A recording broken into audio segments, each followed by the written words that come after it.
నమస్తే. సంవాదం ఇవాళ ఒక వినూత్నమైన చర్చా కార్యక్రమానికి స్వాగతం పలుకుతోంది. మన కార్యక్రమం దేని మీద అంటే బ్యాంకింగ్ రంగం మీద. 2014 తర్వాత బ్యాంకింగ్‌లో జరిగినటువంటి రిఫార్మ్స్, మోడీ గవర్నమెంట్ వచ్చిన తర్వాత జరిగిన రిఫార్మ్స్ మీద చర్చించడానికి మనకొక విశిష్టమైనటువంటి అతిథి ఉన్నారు. వారు డాక్టర్ నాగిరెడ్డి గారు. సార్, మీకు సంవాదం స్వాగతం పలుకుతుంది. నమస్తే. డాక్టర్ నాగిరెడ్డి గారు వీరు వృత్తిరీత్యా డాక్టర్, ప్రవృత్తిరీత్యా social analyst, whatever you call, social thinker, intellectual లెవెల్‌లో అంటే దేశానికి సంబంధించినటువంటి ముఖ్యమైనటువంటి విషయాలపైన వీడియోస్ అవి తీస్తుంటారు. వీరి గురించి మనం బ్యాంకింగ్ రంగంలో జరిగినటువంటి మార్పులు, వాటి ద్వారా ప్రజలకు జరిగినటువంటి ఉపయోగాలు, వీటన్నిటి మీద మనం చర్చించుకుందాం. Sir, over to you. The first question ఏంటి అంటే 2014 తర్వాత జరిగినటువంటి మార్పులేమిటి బ్యాంకింగ్ రంగంలో? సంవాద్ ప్రేక్షకులందరికీ నమస్తే. సుమంత్ గారికి special thanks for inviting me. So basically ఒకటి, సుమంత్ గారు ఆల్రెడీ ఒక సిరీస్ చేస్తున్నారు. మనం ఎట్లా ప్రోగ్రెస్ అయినాము ఫ్రమ్ 2014, హౌ మోదీ గవర్నమెంట్ ఎట్లా ముందుకు తీసుకొని పోతున్నది, రిఫార్మ్స్ అన్న దేశాన్నంతా ముందుకు ఎట్లా పోతున్నది అన్నది. ఒక దేశం ముందుకు పోవాలా అంటే ఒకటి రెండు కాదు, ఒక 100 విషయాలు ఉంటాయి అన్నమాట. దాంట్లో మనం అనుకున్న banking reform, GST, legal reform, railways, roadways improvement, ఏదన్నా కానీ అన్ని ఇంప్రూవ్మెంట్ చేస్తేనే ఫైనల్ గా రిజల్ట్ వస్తుంది అనమాట. ఒక జిఎస్టి చేసి స్టేట్ అన్ని ఉన్నాయి, మనం సెక్యూరిటీ సరిగా లేదు, పొలిటికల్ ఇన్స్టెబిలిటీ ఉంది, ఇట్లా రకాలు. సో మనం ఈ రోజు బ్యాంక్స్ మన ఎకానమీకి ఎట్లా తోడ్పడుతున్నాయి అన్నది మెయిన్ టాపిక్. సో ఒక చిన్న హిస్టరీ చెప్దాము. 1950లో immediately after independence, so poverty, food తినడానికి కష్టం ఉండే, అప్పుడే పార్టిషన్ అయింది, అన్ని డిస్ప్లేస్డ్ ఫ్యామిలీస్ ఉన్నాయి. కానీ అప్పుడు కూడా యాక్చువల్లీ ఇండియన్ ఎకానమీ ప్రపంచంలోనే 12వ ఉండే అనమాట. సో ఇన్ 1950 ఆల్సో ఇండియా 100, ఇప్పుడు యునైటెడ్ నేషన్ లో 192, 94 కంట్రీస్ ఉన్నాయి. సో దాంట్లో మనది 1960లో 45, 50 ఎకానమీ కాదు, అప్పుడు కూడా 12వ ఎకానమీ ఉంది. So PV Narasimha Rao reforms and Manmohan Singh prime minister ఉన్నప్పుడు 1991 కి అక్కడ 12 నుంచి తగ్గి 14కి వచ్చింది అనమాట మన ఎకానమీ. సో వాళ్ళు reforms under the able leadership of Narasimha Rao with full freedom, Manmohan Singh గారు అన్ని రిఫార్మ్ చేసిండ్రు కరెక్ట్ టైం. అంటే అఫ్ కోర్స్ అక్కడ చేయాల్సి వచ్చింది. అంత బ్యాడ్ ఎందుకయింది అంటే కాంగ్రెస్ 1950, 60, 70, 80 చేసిన అన్ని తప్పులు అక్యూములేట్ అయ్యి 1991, 92కి గోల్డ్ తీసుకొని పోయి కుదువ పెట్టి మనం డబ్బులు తీసుకోవాల్సిన పరిస్థితికి వచ్చింది. సో రిఫార్మ్స్ మొదలు పెట్టినాం, ఓకే, అది అక్కడికి యాక్సెప్టెడ్. సో మనం అక్కడి నుంచి పివి నరసింహారావు అయిపోయి 10 ఇయర్స్ యూపీఏ అయిపోయేటప్పటికి 2014లో మన ఇండియన్ ఎకానమీ వరల్డ్ లెవెల్లో నంబర్ 10, ఇప్పటికి 2024కి 5th వచ్చింది. ఇంకా రెండు recently we have overtaken United Kingdom. Now we are only left with 2 more, Japan and Germany, and then we will reach to 3rd spot అంటే 5 trillion ఎకానమీ, విచ్ మన Modi sir రోజు చెప్తున్నారు అనమాట. 3 trillion economy, 5 trillion economy 3rd place, ఇంకొక 2 ఏళ్లలో చేరుకుంటాం. దాంట్లో most important contribution apart from all the infrastructure, road, railways, strengthening of the banking system, cleaning up of all the bad loans or NPAs. In the process of cleaning up of the bank loans and NPAs, చాలా పెద్ద process జరిగినాయి అనమాట. మన bankruptcy code అన్నది అన్ని fragmented, ఇక్కడ అక్కడ ఉందన్నమాట. ఇండివిజువల్ కి వేరే, కార్పొరేట్ వేరే అన్నది. సో దాని అన్నిటికీ ఒక కోడ్ తెచ్చి ఆ కోడ్ అమలుపరిచేదానికి మళ్ళా చిన్న చిన్న కోర్టులు, కామన్ కోర్టులకు పోకుండా మళ్ళీ దానికి ఒక ట్రిబ్యునల్ తెచ్చి, మళ్ళీ ట్రిబ్యునల్ అయిపోతే మళ్ళీ అపీల్ కి హైకోర్టు, సుప్రీం కోర్టుకు పోకుండా దాన్ని లిమిట్ చేసి ఓన్లీ అపీలేట్ పెట్టి, మళ్ళీ దాన్ని ఇండివిజువల్ అయితే దాన్ని ఇంకొక చిన్న కోర్టు దగ్గరికి తీసుకురావడం వల్ల యాక్చువల్ గా మనం 2014, 15, 16లో మనకు అవగాహన వచ్చింది ఇది ఏం జరుగుతుంది ఇక్కడ అన్నది. కానీ ప్రాసెస్ అంతా యూపీఏ ఫస్ట్ టర్మ్ ఎండింగ్ లో, అంటే ఒక వర్డ్ మనం అంటే ఎవిడెన్స్ లేదు కానీ మేము మళ్ళీ రిటర్న్ వస్తామో రామో అని 2008, 2009లోనే ఈ మోదీ సార్ అన్న ఫోన్ బ్యాంకింగ్ స్టార్ట్ చేసేసింది అనమాట. Who had a good link to the higher in the Congress could make a phone call to the bosses in the banking system and loan, లోన్‌కి ఎక్స్‌ట్రా లోన్ రీస్ట్రక్చరింగ్, ఎన్‌పీఏ అయినా కూడా మళ్ళా regularise చేయడము, top up loan, అన్ని రకాలుగా జరిగినాయన్నమాట. So it's actually started 2008, 2009. 10, 11కే ఎందుకంటే లోన్ ఈ రోజు తీసుకుంటేనే డిఫాల్ట్ చేయడు కదా! వాడు లోన్ తీసుకున్న అమౌంట్‌ల అవును. నుంచి ఏదో ఒకటి ఇన్‌స్టాల్‌మెంటో ఇంకోటో పే చేస్తుంటాడు కాబట్టి ఎన్‌పీఏలు అన్నది డిక్లేర్ కావడం 2011, 12 నుంచి మొదలైనాయన్నమాట. సో ఎంత పెద్ద Manmohan Singh sir prime minister ఉండి కూడా 11, 12 క్యాచ్ చేయలేకపోయిండు. చిదంబరం సార్ గైడెన్సో మిస్ గైడెన్సో. సో 13 మన్మోహన్ సింగ్ రియలైజ్ అయ్యి అందరికంటే ప్రపంచంలో ఉన్న పెద్ద ఎకనామిస్ట్ రఘురామ్ రాజన్ తీసుకొని వచ్చిండు. 2013 తీసుకొని వచ్చి he was given a specific task by Manmohan Singh. Something is seriously wrong with my RBI monitoring. ఏదో సీరియస్లీ రాంగ్ ఉంది చాలా బ్యాంకులతోని. అన్ని బ్యాంకుల బ్యాలెన్స్ షీట్స్ వర్డ్ మాత్రం క్యాచ్ చేయాలి. బ్యాలెన్స్ షీట్స్ లో ఏదో సీరియస్ ప్రాబ్లం ఉంది. ఎన్పిఏలు విపరీతంగా అవుతున్నాయి. ఇప్పుడు ఏదైతే మనము ఎవ్రీ ఇయర్ యాన్యువల్ లో వీళ్ళు ప్రొజెక్ట్ చేసుకున్నారో అది ట్రూత్ కాదు. నాకేదో అర్థమవుతుంది. So you have to start the cleanup process అని. సో అర్జెంట్ గా అనమాట డాక్టర్ దగ్గరికి వస్తే సిచ్యువేషన్ బ్యాడ్ ఉంది, ఐసీయూలో చేర్పించాలా అన్న వర్డ్ లాగా ఒక 6 months రివ్యూ చేసి అన్ని బ్యాంకులకు మన్మోహన్ సింగ్ రఘురామ్ రాజన్ లెటర్లు వార్నింగ్లు పంపించి రిపోర్ట్ చేసిండు అనమాట. 13 by end of their term he reported this is all seriously wrong, ఇక్కడ చాలా పెద్ద ప్రాబ్లం ఉందని. సో ఎప్పుడన్నా కానీ reserve bank of India governor కి 3 years plus extension 3 years 6 years term ఉంటది. సో 13 అయినాక 14 నరేంద్ర మోదీ గవర్నమెంట్ వచ్చినప్పుడు కూడా కంటిన్యూ అయ్యారు. యాక్చువల్గా తీయాలంటే మోదీ గవర్నమెంట్ ఆయన్ని తీసేసి వేరే వాళ్ళని పెట్టచ్చు కానీ so they did not want to do all that. So he continued and he was continuously given that task. Of course, మనకు only recent గా last 1-2 years లో తెలిసింది Raghuram Rajan is not an independent thinker and an economist. He is a Congress and Rahul Gandhi favorite and a Congress type of economist అన్నది. He did not reveal his colors until he started to walk along with Rahul Gandhi in the Bharat Jodo Yatra from South. That's okay. Let us not get into all that. So first insight అన్నమాట, అంటే మా doctors medical language అన్నమాట. ఒక psychiatry patient doctor దగ్గరకు వచ్చినప్పుడు insight ఉంటే doctor easy అన్నమాట. ప్రతి కొద్దిగా సైకియాట్రీ ప్రాబ్లం ఉన్న పేషెంట్ డాక్టర్ అంటాడు అనమాట, ప్రాబ్లం మీకుంది, నేను ఎట్లా కరెక్షన్ చేయాలి మీకు అని. సో డాక్టర్ చాలా కష్టం అన్నమాట అది కరెక్షన్ చేయడం. ఏ పేషెంట్ అయితే వచ్చి నాకు ఈ ప్రాబ్లం ఉంది అని ఇన్సైట్ చెప్పిండు అనుకోండి, నాకు ఒక డిప్రెషన్ ఉందో అలా కొద్దిగా ఇట్లా హాలుసినేషన్ ఐడియాలు వస్తున్నాయి అంటే డాక్టర్ కి ఈజీ అన్నమాట అది కరెక్షన్ చేయడం. ఎందుకంటే ఒక పెద్ద ఫేజ్ దాటేసింది, ఇంకా ఓన్లీ ట్రీట్మెంట్ ఉందన్నమాట. సో అక్కడికి మనకు 2013-14 ఒక ఇన్సైట్ వచ్చింది.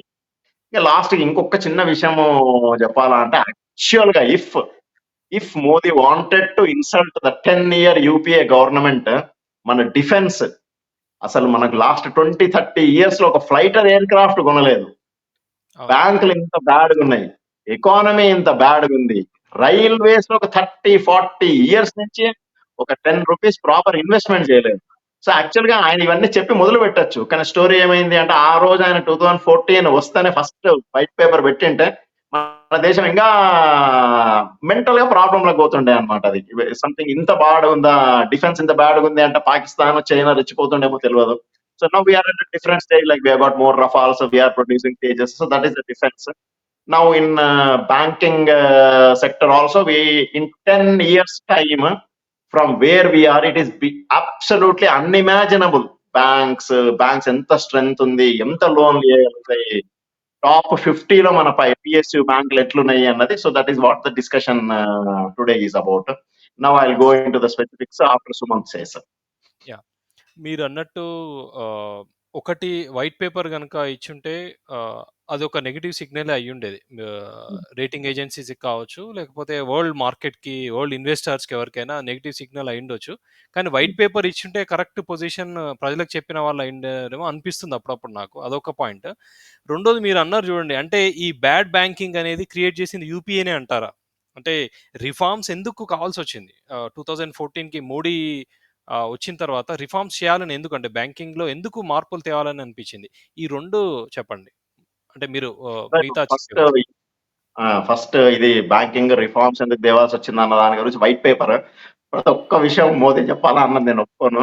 సుమంత్ కూడా ఓకే. చెప్పొచ్చు, నేను కూడా చెప్పొచ్చు. నేను డాక్టర్ అయి బ్యాంకింగ్ చెప్తున్నాను కదా, నాకంటే ఇంకా కొద్దిగా బాగా చెప్తే నంబర్లు గింబర్లు చార్ట్లు వేసి చూపిస్తే. సో బేసికలీ ఏమో నాకు కొద్దిగా డిఫెన్స్ గురించి కూడా రీసెర్చ్ చేస్తే తెలిసిందనమాట. ఇఫ్ మోదీ ఆ రోజున్న defence minister first white paper ఇచ్చి మొదలు పెట్టింటే మనకు పాతవి 1950 ఉన్న మిగ్గులే ఉన్నాయన్నమాట. Until we got the 36 new Rafales and the new Tejas inducted, it was even horrible to look at అనమాట. అసలు ఇండియన్ ఎయిర్ ఫోర్స్ అనాలా అని అనుకుంటాం అనమాట. ఇప్పుడు పాతగా పోయి వైట్ పేపర్ పబ్లిష్ చేసిన, ఇప్పుడు కూడా ఈ రోజు కూడా ప్రాపర్ గవర్నమెంట్ ఏదైనా వైట్ పేపర్ పబ్లిష్ చేసింది అనుకోండి, ఫైనాన్షియల్ బ్యాంక్ ఎన్పి అన్నది, even today you will get so scary in spite అనమాట. లాస్ట్ కి వచ్చినాక చూసినాక ఈరోజు ఇంత బ్రైట్ గా ఉందన్న, అంత స్కేరీగా ఉన్నది అనమాట 10 years దాకా. So whatever we are discussing is like a white paper but on an ambitious level in 2024, not in 2014 అనమాట. But it was in a very bad state. So basic అక్కడ 2008 2009 లో స్టార్ట్ అయింది. So they wanted to give loans అంటే ఇదంతా cut system. మనకు evidence లేదు చెప్పలేం, కానీ పొలిటీషియన్ ఫోన్ చేస్తాడు, బ్యాంక్ లోన్ రిలీజ్ చేస్తుంది. లోన్ రిలీజ్ చేసిన 100 రూపాయలు యాక్చువల్ గా తీసుకునే వానికి ఎంతనో, బ్యాంక్ మేనేజర్ కి ఎంతనో, పొలిటీషియన్ ఫోన్ చేసిన వానికి ఎంతనో, ఇంకా అవన్నీ డిస్కషన్ చేయలేమన్నమాట. So they created big bad loan.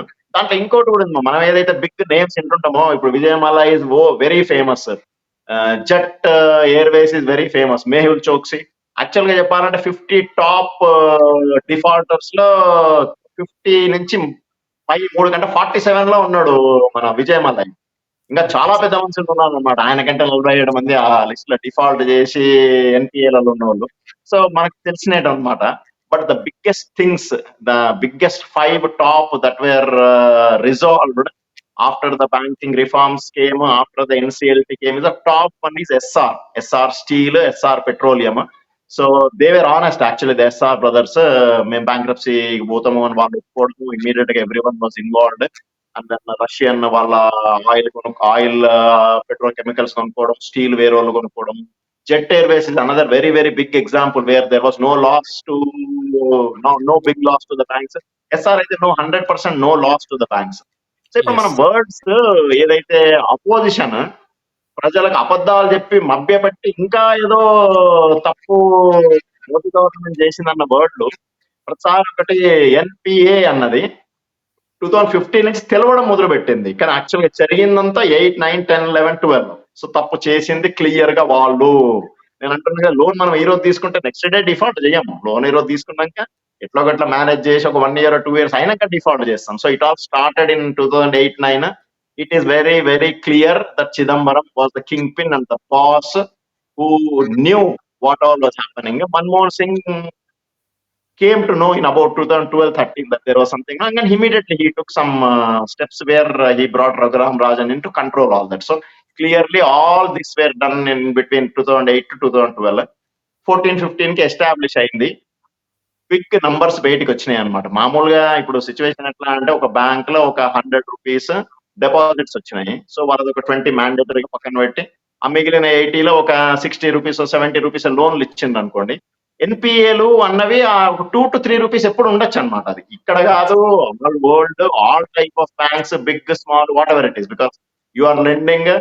అందరూ వచ్చి దొంగతనమే చేయరు అన్నది కాదు, ప్రాపర్ గా బిజినెస్ చేసిన కూడా sometimes they may go into loss, various circumstances, కాబట్టి ప్రాబ్లం జరుగుతుంది అనమాట. కానీ అక్కడ రిఫార్మ్స్ మోదీ గవర్నమెంట్ ఎక్కడ వచ్చిందంటే, ఇంతకుముందు ప్రాబ్లం జరిగింది అన్నా కానీ కూడా process use to take 4, 5, 10, 12 years. అప్పటిలోపల మన ఎంటిటీ ఏదైతే నువ్వు ఒక 6 months లో రిజాల్వ్ చేస్తే దాని వర్త్ ఇంకా వాడు 100 రూపాయలు పెట్టినప్పుడు ఒక 60 రూపాయలకి అమ్మొచ్చు అంటే, ఇప్పుడు మనం చూస్తుంటాం కదండి, పోలీస్ స్టేషన్ పక్కన కార్లు పడి ఉంటాయి అనమాట యాక్సిడెంట్ అయ్యి. సో అది ఒక 3 నెలలకు రిజాల్వ్ అయింది అనుకోండి, ఆ మర్సిడీస్ బెంజ్ ఏదైతే 1 కోటి రూపాయలు ఉందో రిజాల్వ్ అయినాక దాన్ని ఏదో ఒకటి చేస్తే ఒక 60-70 వేలకు 60-70 లక్షల కింద పోతుంది అది. సో మనం ఇది సార్ట్ అవుట్ అయ్యేటప్పటికి అది ఫస్ట్ బట్టి రూపాయికి కూడా పనికి రాకుండా అయిపోతుంది అనమాట. అట్లా ఎన్సిఎల్టి రాకముందు it use to take about 10 years. దాంట్లో మనుషులు చనిపోవడము, ఇది ఇంకొకరు తీసుకోవడము, వాడు ఇంకొకరికి ఏదో అమ్మడము అంతా.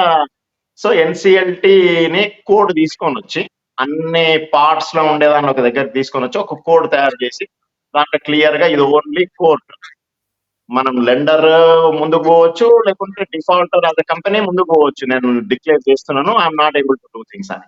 దాని తర్వాత క్లియర్ గా 6 months ఆర్ 180 days. ఇప్పుడు మళ్ళీ 2017 లో దాన్ని ఇంకో అమెండ్మెంట్ చేసి మళ్ళీ ఒక 3 months యాడ్ చేసిండ్రు. Within that stipulated period everything has to be resolve, there is no question. Lower కోర్టులో అయిపోవాలి. ఒకవేళ నువ్వు లోవర్ కోర్టులో ఎవరో ఒకరు ఇక్కడ అక్కడ హ్యాపీ లేరు అంటే ఓన్లీ ఎన్సీఎల్టీ అప్పిలేట్ ట్రిబ్యునల్ ఉంది. మళ్ళీ నువ్వు హైకోర్టు సుప్రీం కోర్టుకు పోయి దాన్ని డ్రాగన్ చేసేదానికి లేదు. సో ఎన్సీఎల్టీ అన్నది మాత్రం కంపెనీస్ అండ్ పార్ట్నర్షిప్స్ ని డీల్ చేస్తుంది. ఇండివిజువల్ అనేది debit recovery tribunal. Same code కొంచెం డిఫరెంట్ ఉంది. ఇండివిజువల్ అండ్ ప్రొప్రైటరీ ఫర్మ్స్, చిన్న పార్ట్నర్ ఫర్మ్స్ ఉంటాయి. Then they go to the debit recovery tribunal. It is also the same అనమాట. వాళ్ళకు కూడా 6 months, 8 months, 9 months time. They have to decide who are they have to pay, assets declare చేయడం, దాన్ని ఒక liquidator ని పెట్టడం, అమాల్గమేట్ చేయడం, what ever it is the procedure has to be completed. So that is the way they have cleaned up. So 2013 నుంచి 2016 లో peak కి పోయిందన్నమాట. Peak కి పోయిందని తెలిసింది. దాని తర్వాత బ్యాంకులన్నీ 17, 18, 19 లాస్ చూపించాల్సి వచ్చింది. సో ఇప్పుడు మనం ఇది రిటర్న్ ఆఫ్ అన్న వర్డ్ ని తెలుసుకుంటే మనకు అసలు ఇవన్నీ ఎట్లా రిజాల్వ్ అయింది అన్నది. ఇదే సో ప్రశ్న సార్. లోన్ డిస్టర్బ్ చేసినా అనుకోవద్దు. అంటే మీరన్న దాంట్లోనే అంటే ఒక గ్రేట్ రిఫార్మ్‌ని గవర్నమెంట్ అడ్వర్టైజ్ చేసుకోలేదంటారా? లేకపోతే ప్రజలకు తెలియదంటారా? అంటే ఇదొక అద్భుతమైన రిఫార్మ్. మీరు చెప్పింది ఇప్పుడు ఐబీసీ కానీ, మీరు చెప్పినటువంటి డెట్ రికవరీ ట్రిబ్యునల్ కానీ, ఎన్సీఎల్టీ కానీ, గతంలో ఇంత ఆర్గనైజ్డ్‌గా లేదు. అంటే ఒక టైమ్ బౌండ్ మేనర్‌లో రికవరీ ఉండాలనేది ఒక మంచి అద్భుతమైనటువంటి మీరన్నట్టు ఒక మెర్సిడెస్ బెంజ్ కనుక పోలీస్ స్టేషన్ పక్కన ఉంటే రస్ట్ పట్టిపోయి తర్వాత అమ్మేదానికంటే మంచిగున్నప్పుడు కొంచెం ఎక్కువ కమ్మొచ్చనేది. సో, అంటే ప్రజలకు తెలియకపోవడం అనేది అంటే అద్భుతమైనటువంటి రిఫార్మ్ తెలియకపోవడానికి కారణం ఏంటంటారు? ఇదొక కొంచెం పొలిటికల్ కైండ్ ఆఫ్ క్వెషన్ అనుకోండి. రెండు రెండు రెండు మీరు చెప్పిన అబ్సల్యూట్లీ వ్యాలిడ్ పాయింట్. మా మోదీ గవర్నమెంట్ అడ్వర్టైజ్ చేసుకోలేకపోతుంది, ఏం చేయాలో తెలియకపోతుంది. నేను ఇంకొక రెండు చిన్న ఎగ్జాంపుల్ చెప్తాను. మా నేను చిన్నగా ఉన్నప్పుడు 40 years అప్పుడు నేను ఏదైతే టాటా బస్ ఎక్కినాను, ఆర్టీసీ బస్సు, సేమ్ కలర్ ఉంది, సేమ్ సీట్లు ఉన్నాయి, సేమ్ డ్రైవర్, అదే 3 సార్లు తిప్పినా కానీ కూడా ఇట్లా కూడా జరగదు అనమాట. అదే బస్సు ఉంది ఇంకా ఇప్పుడు కూడా మనకు ఆర్టీసీలా. ట్రైన్ ఎక్కినా కానీ కూడా 40 ఏళ్ళు ఉన్నప్పుడు సేమ్ డోర్, సేమ్ టాయిలెట్. ఎందుకు చేయలేకపోయినాం? మోదీ వచ్చినాక లాస్ట్ 10 years లో రోడ్లు వచ్చినాయి, క్యాష్ పే చేస్తుంటే ఇప్పుడు టోల్లో ఇప్పుడు ఫాస్ట్ ట్యాగ్ వచ్చేసింది. రేపు ఫాస్ట్ ట్యాగ్ కూడా తీసేసి ఇంకా అసలు ఎక్కడ ఆగకుండా వెళ్ళిపోతారు. ఇన్ 10 years మోదీ ఇది చేయగలిగినప్పుడు 70-60 years వాళ్ళు ఎందుకు చేయలేకపోయినారు? అదొక question. Second, Modi or BJP or what are we are even I blame myself అనమాట. మనందరం చెప్పలేకపోతున్నాము, మనందరం దేశంలో తెలుసుకోలేకపోతున్నాం అనమాట. ఎవ్రీబడి నోస్, ఒక ఫీల్ అయితే ఉందన్నమాట, సంథింగ్ గుడ్ ఈస్ హ్యాపెనింగ్, ఇంత పెద్ద పెద్ద రిజాల్వ్ అవుతున్నాయి అని అందరికి ప్రజల్లో కూడా back common man, even if you go to a small P town, C town, village also somebody knows Modi is doing something good, he has brought everything under control అని తెలుసు. కానీ ఇంత క్లారిటీగా తెలియదు అనమాట. ఇవన్నీ చిన్న చిన్నవి తీసుకొని వచ్చి ఒక ఎన్సీఎల్టీ అన్నది చేసిండు, దాంట్లో ట్రిబ్యునల్, దాంట్లో అపిలేట్ ట్రిబ్యునల్. ఇంకా నువ్వు దొంగతనం చేసినాక కూడా ఎస్కేప్ చేయడానికి మన దగ్గర కూడా నిజమ్స్ అందరు ఉన్నారు. ఆంధ్ర పాలిటీషియన్లు కూడా వాళ్ళు కూడా ఉన్నారు టాప్ 5 list లో. Let us not take the names. Now they all declared themselves. ఒక 5 మంది ఉన్నారు. So the process is going on. దాంట్లో రెండు ఉన్నాయి. మనము as an BJP they are not, అదే అందరు హార్డ్ వర్క్ లో బిజీ ఉన్నారు. మనకి ఇదంతటికి టైం లేదు. Let us continue to do, there is lot of work to do. So చెప్పి అడ్వర్టైజ్ చేసుకొని మేము ఇదంతా చేసినాము అన్నది చెప్పుకోలేకపోతున్నారు. ప్రజలు కూడా గట్టిగా తెలుసుకోవాలా అని ఇంట్రెస్ట్ చూపెట్టలేదు. But everybody knows that there is a feel that this is happening.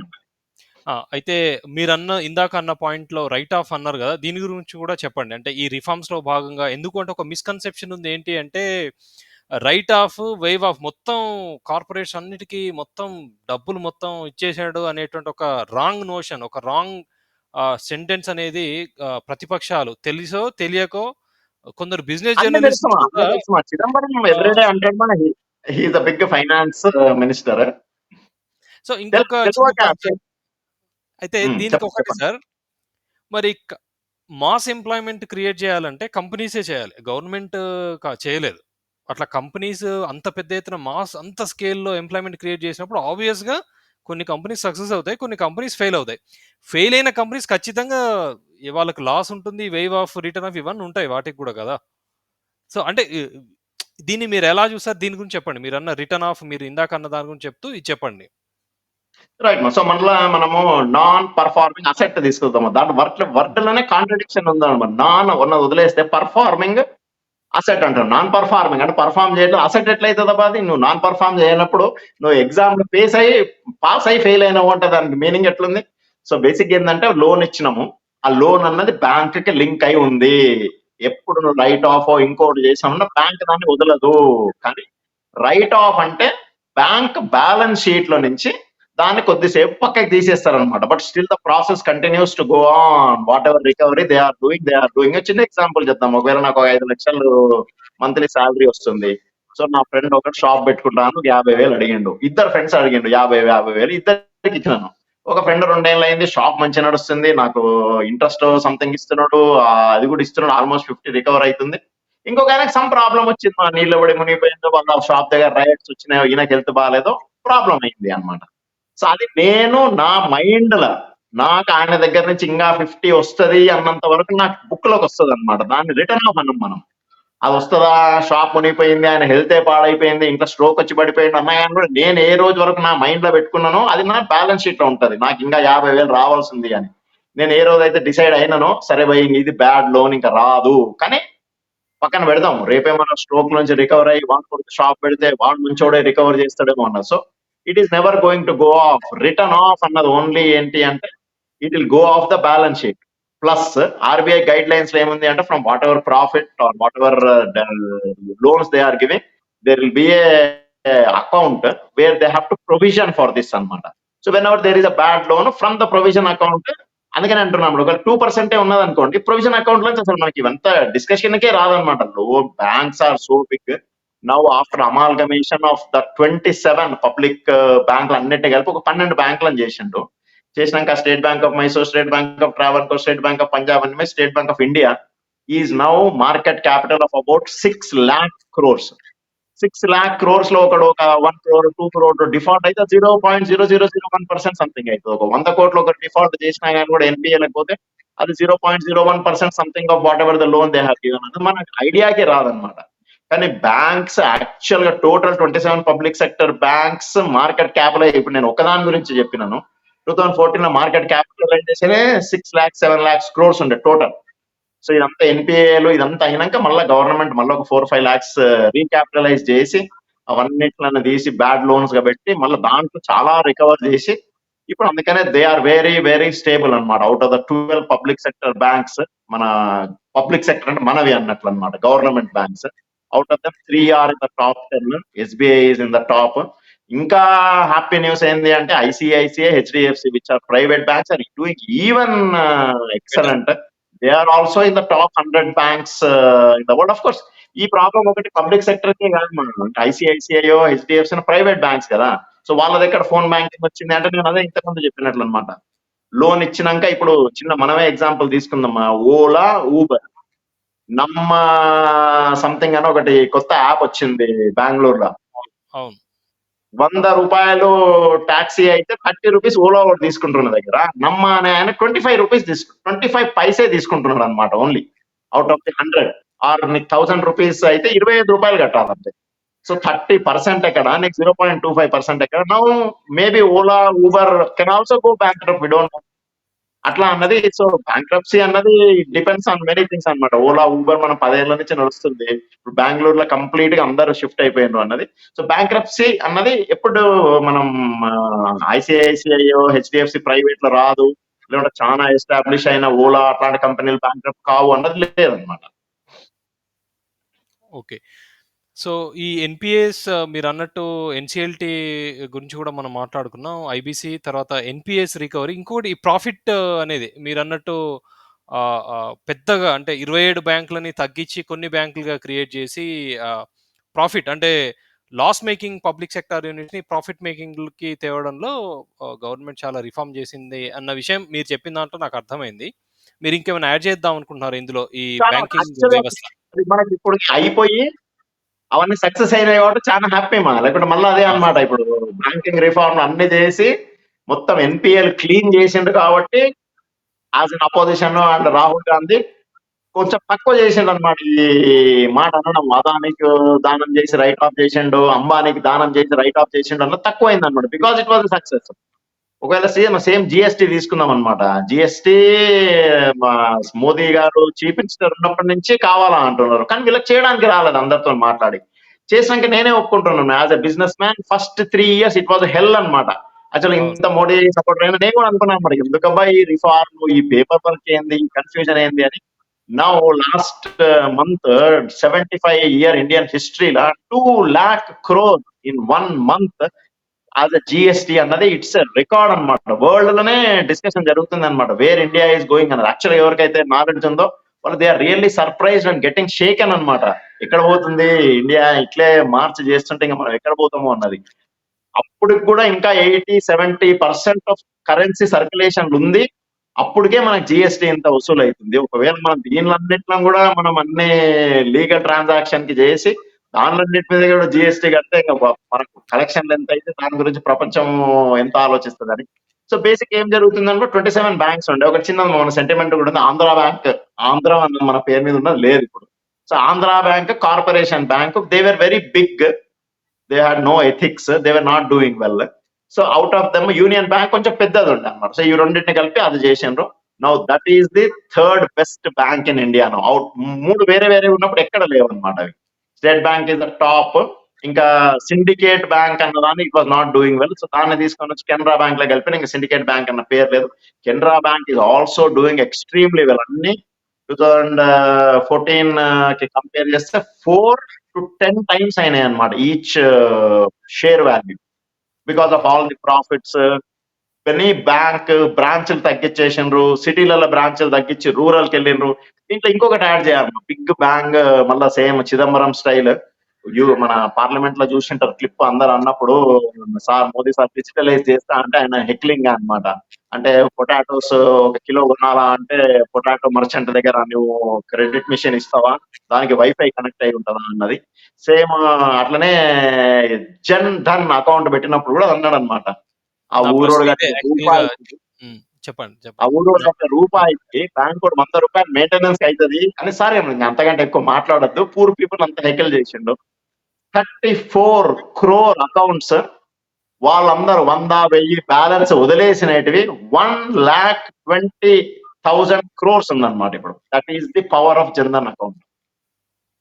So reforms ఒక్కటే కాదు, యాక్సెసిబిలిటీ కూడా ఇంపార్టెంట్. బ్యాంకింగ్ అనేది ఎవరికైతే డిప్రైవ్డ్ సెక్షన్ ఉన్నారో, ఆ డిప్రైవ్డ్ సెక్షన్ కూడా బ్యాంకింగ్ వాడుకునేలా చేయడంలో జన్‌ధన్ చాలా ప్రముఖ పాత్ర పోషించిందని మీరు అంటారు. అదే కదా మీరనేది? అదే ఇంతకుముందు చెప్పినట్టు మా ఎకానమీ కావడానికి కాంబినేషన్. సో ఈ రోజు యూపీఐ అన్నది అంత పెద్ద హిట్ అయ్యి ప్రపంచాన్ని షేక్ చేసి, Singapore wants to accept, Saudi Arabia is ready to do, couple of European nations visa, Mastercard shake అవుతున్నాయి అనమాట. దే ఆర్ ఫుల్ ప్రెషర్ చేస్తున్నారు, లాబీ చేస్తున్నారు కాంగ్రెస్ లో ఎట్లన్నా స్టాప్ చేయాలి దీన్ని స్ప్రెడ్ కాకుండా. ఒకసారి స్ప్రెడ్ అయితే మన economy visa, master card close అయిపోతుందని. సో యూపీఐ ఏమో సడన్ గా రాలేదు మా ఇక్కడ. యూపీఐ రావడానికి ఫస్ట్ జన్ధన్, కొన్ని కోట్ల అకౌంట్లు, మొబైల్ కి యాక్సెస్, స్మార్ట్ ఫోన్స్ అయినాక అందరూ దాన్ని యాక్సెప్ట్ చేయాలన్నమాట. అటు కస్టమర్, ఇటు రీటైలర్ హ్యాపీ అయినాక దెన్ ద ప్రాసెస్ టుక్ అనమాట. The process took about 6-7 years. Now it is a big hit అనమాట. అట్లా సేమ్ ఎకానమీ 10 ఏళ్ళకి ఇక్కడ రీచ్ అయిందంటే ఒకటి కాదనమాట. Everything is there into that, including Jan Dhan account, banking reforms and everything. Okay. Sir మీరు చాలా మంచి విషయాలు చెప్పారు. అంటే బ్యాంకింగ్ రిఫార్మ్స్ వల్ల జరిగినటువంటి మార్పులతో పాటుగా జన్‌ధన్ అకౌంట్ అంటే ఒక ప్లాన్ ప్రకారం, ఒక ప్రణాళిక ప్రకారం చేసినటువంటి రిఫార్మ్స్ గురించి చాలా బాగా ఎక్స్‌ప్లెయిన్ చేశారు. కంక్లూడ్ చేద్దాం సార్ మనం. మీరేమన్నా చెప్దాం అనుకుంటారా? అంటే ఈ రిఫార్మ్ ఒక సగటు మనిషిలో వచ్చినటువంటి మార్పు ఎలాంటి మార్పు తెచ్చింది? అంటే ఇప్పుడు మీరన్నట్టు జన్‌ధన్ అకౌంట్ ఓపెన్ చేయడం ద్వారా డిజిటల్ పేమెంట్స్ ద్వారా ఈజీ అయిపోయింది కదా! దీని మీద మీరేమైనా సందేశం ఇద్దాం అనుకుంటారా?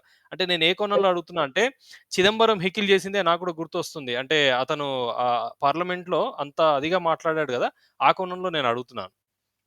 రైట్ మా, ఎక్సలెంట్ మా. బేసిక్ నేను ఏది మాట్లాడినా కానీ లాస్ట్ కి మన common man, as a common, very common man, కొంచెం మిడిల్ క్లాస్, మనకు ఇదంతా ఏం స్టోరీ డిస్కషన్ చేస్తున్నావు పోయి, నాకు పనికొచ్చేది ఏదైనా చెప్పు అంటే, జన్ధన్ అకౌంట్ నువ్వు కంటిన్యూస్ గా జన్ధన్ అకౌంట్ మెయింటైన్ చేసి దాంట్లో ఒక లింక్డ్ ఇన్సూరెన్స్ ఉంది, దాంట్లో నీకు లింక్డ్ పెన్షన్ ఉంది. ఎనీ బ్యాంక్ మీ జన్ధన్ అకౌంట్ ఉంటే ఎక్కడ పోయి జస్ట్ అది నువ్వు ఏమంటారు సబ్స్క్రైబ్ చేయాలంతే. దానికి కొన్ని దాంట్లో ఒక 10 రూపాయలు 20 రూపాయల కాంట్రిబ్యూషన్ ఉంది, లేకుంటే లేదు. యాక్సిడెంట్ ఇన్సూరెన్స్ ఉంది. So that is about the Jan Dhan.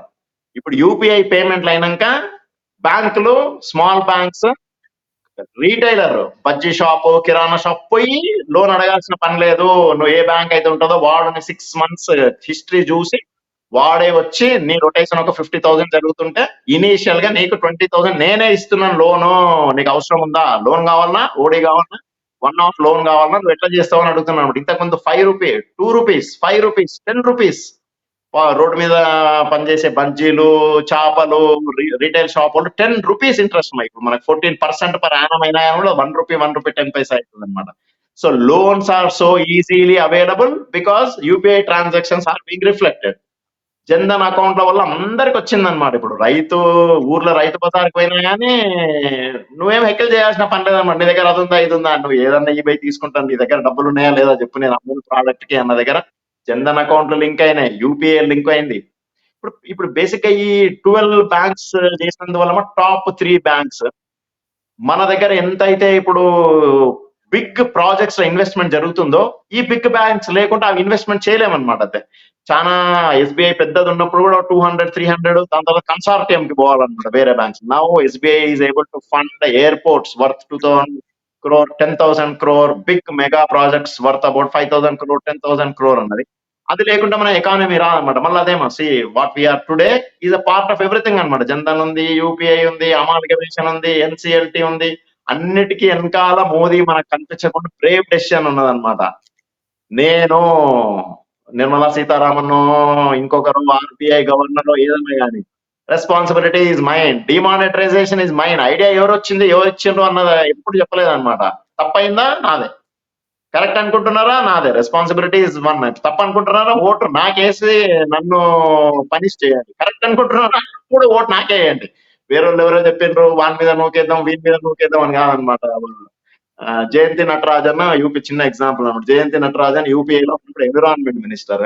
అయితే మన్మోహన్ సింగ్ అంటాడు అనమాట, నటరాజన్ సర్ ట్యాక్స్ ఉంటది నీ ఫైల్ పాస్ కావాలా అంటే ఆయన. సో సర్ ట్యాక్స్ ఉంది, ఆమె కరప్షన్ చేస్తుంది ఆయన తెలుసు. ఆయన ఆ మాట అన్నాడు అనమాట. ఆయనకేం సంబంధం లేదు యూనియన్ క్యాబినెట్ లా ఉంటే. సో మోదీ అట్లా అనలేదు అనమాట. ఏదన్నా కానీ నాది డిమానిటరైజేషన్ చేసినా yes it is me, if you like it get me back, if you not like it punish me, I'm not going to take any names అని. సార్ మీరు సమయం ఇచ్చినందుకు చాలా థ్యాంక్ యూ. ఏ ఆర్థిక వ్యవస్థకైనా, ఏ ఎకానమీకైనా కానీ బ్యాంకింగ్ సిస్టమ్ అనేది నిజంగా అదొక వెన్నెముక లాంటిది. అట్లాంటి బ్యాంకింగ్ సిస్టమ్‌ని రిఫార్మ్ చేసి అందరికీ అందుబాటులో తేవడానికి ఎంతో గవర్నమెంట్, ఆర్‌బీఐ మీరన్నట్టుగా ఎంతో కృషి ఉంది. సో, ఈ విషయాలన్నిటిని చాలా సమగ్రంగా మీరు విశ్లేషించినందుకు మీకు చాలా ధన్యవాదాలు చెప్పుకుంటూ మరొకసారి మనం ఇంకొక మంచి విషయం పైన మాట్లాడుకునే ప్రయత్నం చేద్దాం. ధన్యవాదాలు. సంవాదం ప్రేక్షకుల కోసం మనకి ధన్యవాదాలు.